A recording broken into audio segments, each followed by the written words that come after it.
Bon, alors je suis sœur Barbara, mais qui je suis, c'est un mystère, comme le mystère que tu es, qu'on est chacun de nous. Je crois qu'on met une vie à apprendre à se connaître. Dieu, dans sa puissance d'amour phénoménal, a posé en nous son empreinte divine et notre chemin de vie, c'est de devenir de plus en plus cette personne que lui a créée et qu'on a recouvert de couches successives. Et le travail que nous proposons ici à Béthanie, c'est un travail de réunification de l'être, du corps, de l'âme, de l'esprit, pour cheminer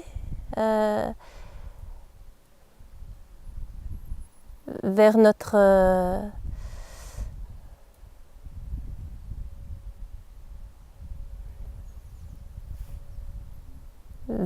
source. Voilà. Alors, la deuxième question, c'était mon travail. Comme tous les membres de la communauté, je suis un peu polyvalente, que ce soit ménage, vaisselle, administratif. Et puis là, en session, je partage ce que j'ai moi-même reçu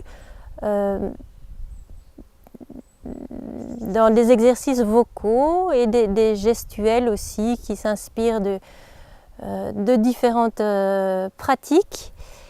Et le travail de voix me tient à cœur parce que, comme tu le disais, c'est vraiment le chant, il ouvre à l'émerveillement. Il met dans une tonalité de l'être, dans un climat qui réjouit le cœur, voilà, et qui ouvre des espaces intérieurs. Ma grande joie, c'est de voir quand d'autres peuvent toucher à cet espace-là de vibration, de résonance, et quand je sens et que je vois que la joie est là chez les autres grâce au chant. Notre travail dans le chant sacré, c'est de devenir une coupe, de nous retirer toujours plus, de nous effacer et à la fois d'être pleinement là. C'est vraiment un travail qui tient les deux, à la fois ce travail d'humilité, de prise de conscience qu'on n'est rien, et à la fois cette conscience qu'on est de lignée royale et que notre présence révèle la présence avec un grand P. Et aussi cette présence-là, elle est communicative. Elle rend les êtres et les choses autour de nous présents.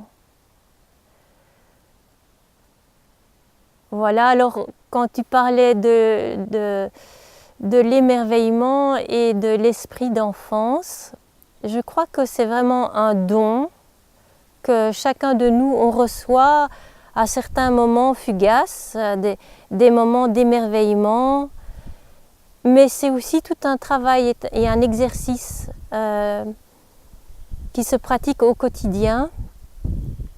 Déjà en se nourrissant de beauté, alors nous dans l'orthodoxie on est vraiment gâtés, hein, grâce aux chants, aux icônes, à la beauté des rites. Mais je crois que toute personne a l'occasion de goûter à la beauté.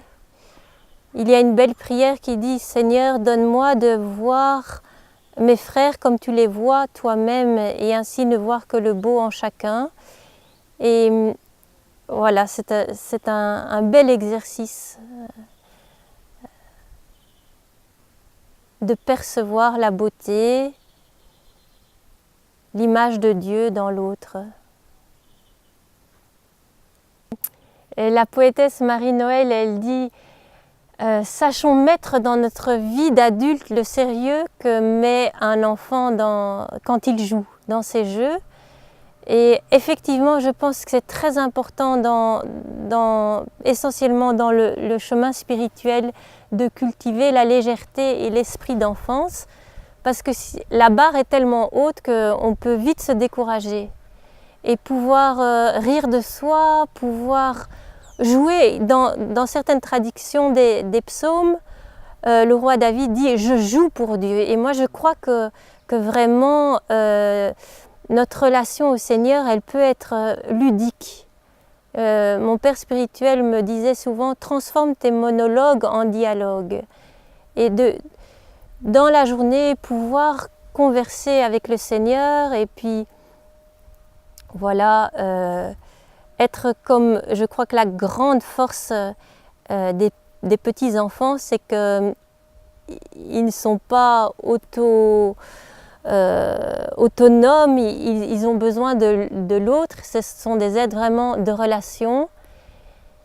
Et puis les petits-enfants aussi, ils ont ce qu'on essaye de cultiver aussi dans la pratique de la méditation, c'est l'esprit du débutant.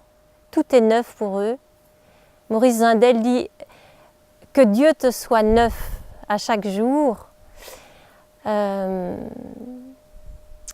cet esprit-là de fraîcheur et de nouveauté ouvre à l'émerveillement. Et c'est vrai que le chant, la danse, le mouvement, c'est... En tout cas, pour moi, c'est essentiel. Le Christ est la vie, le mouvement, l'être. Il est joie. C'est pas une joie qui nie le drame et le tragique de l'existence. C'est une joie qui englobe, qui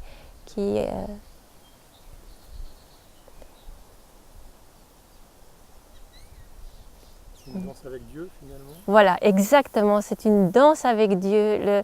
La méditation, c'est vraiment ça. C'est quand il y a cette roue-là je me reçois de Dieu et je me donne.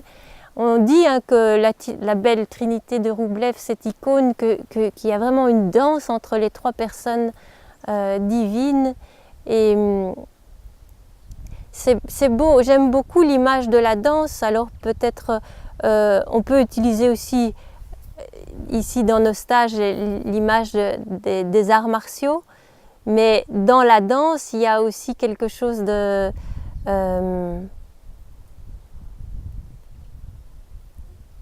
lié à la beauté et à la légèreté, peut-être au féminin, un peu plus que dans les arts martiaux, bien qu'il ne faut pas schématiser.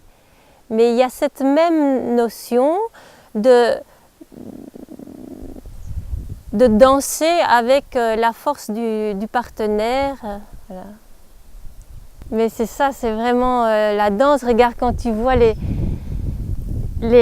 feuilles d'arbres frémir dans le vent, en fait tout danse, tout chante la gloire de Dieu. Et les tout petits enfants, ils ont cette capacité de voir ça, de jubiler. Alors c'est à ça qu'on s'exerce. Amen. Amen.